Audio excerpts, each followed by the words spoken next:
Welcome to another video of computers and stuff. Now you may be wondering why I'm in my closet. That is because this closet will be turned into a server closet. So we are actually going to be making this a server closet.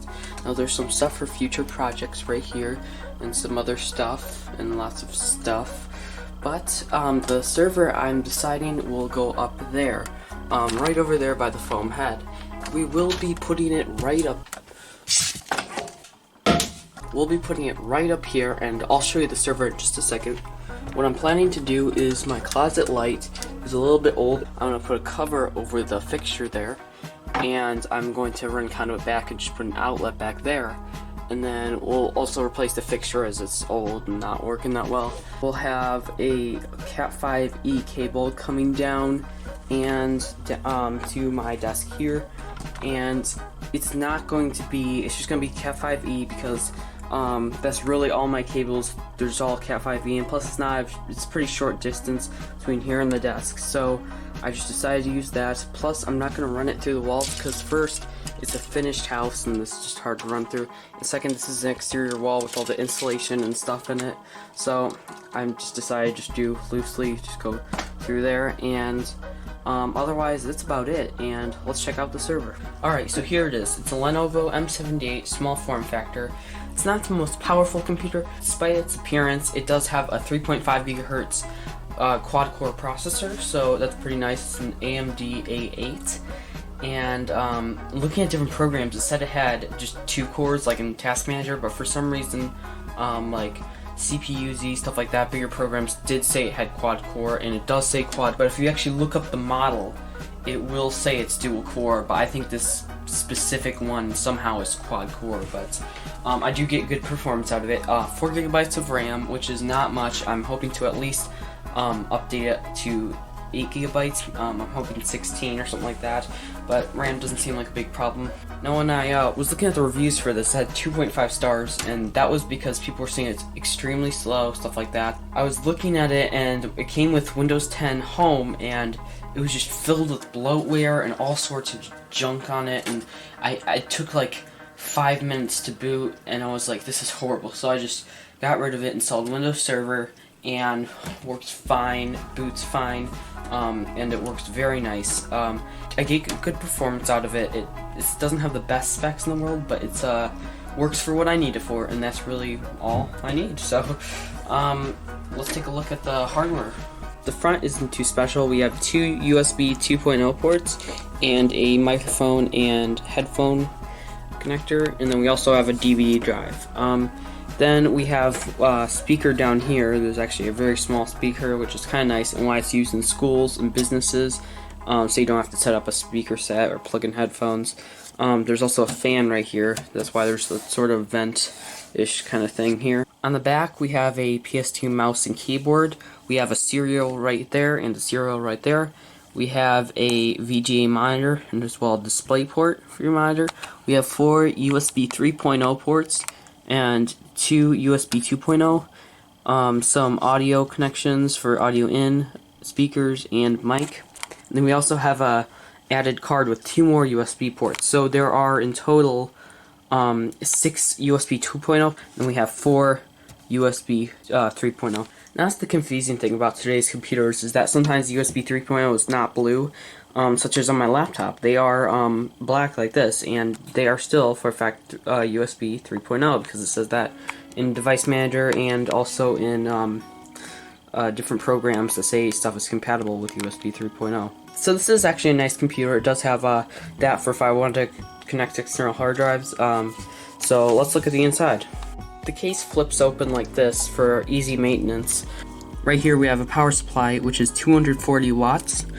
And here is our CPU. It's kind of an interesting cooler as it wants to keep the air in here and it blows out there. So yeah, I'd like to go over the cooling. The air will come in through the front, so it's there's a fan here.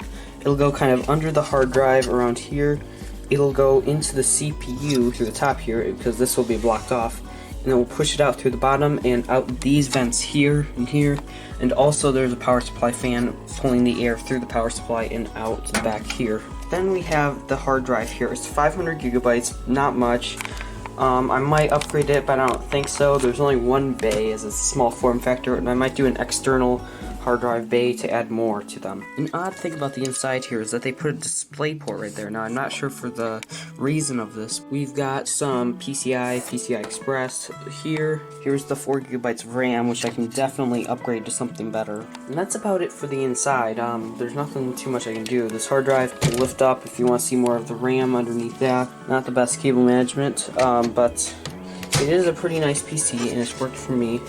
We can also, if we lift up the hard drive here, and then we can also remove the disk drive here. I believe we push up here, yeah, and there we go. And we can remove, actually just tilt up the disk drive and then we can remove it. And you can get more access to more parts through there. Let's boot it up. Let me make sure my monitor is on. It is booting up Windows Server.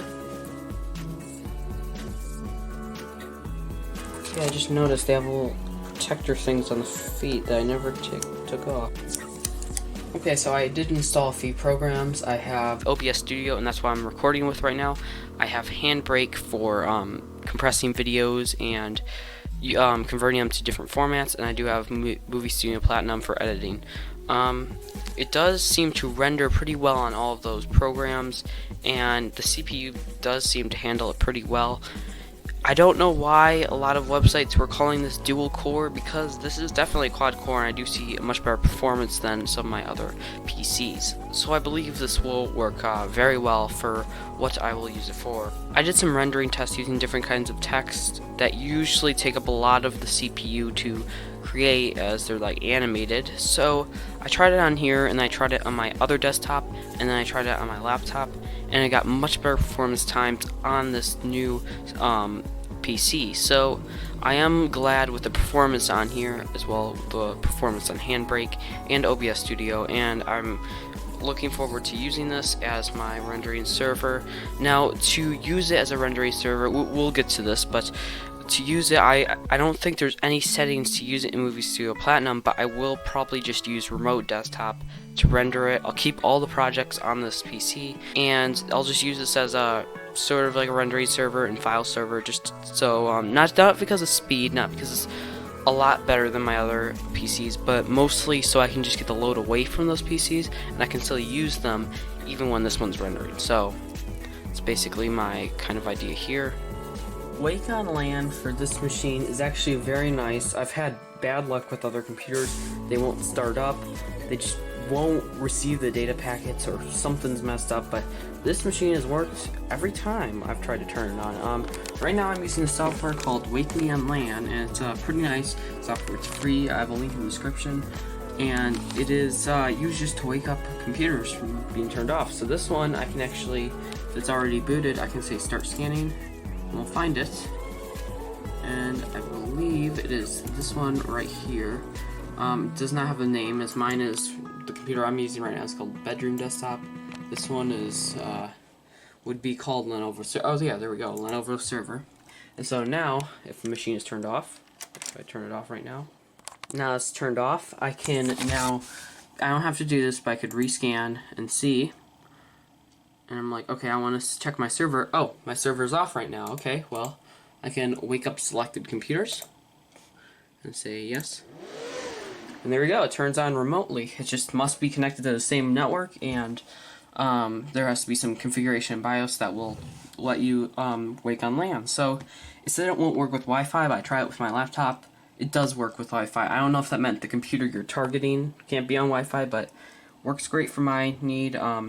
I'll just have it plugged in via Ethernet. This does not have Wi-Fi, no Wi-Fi card or anything.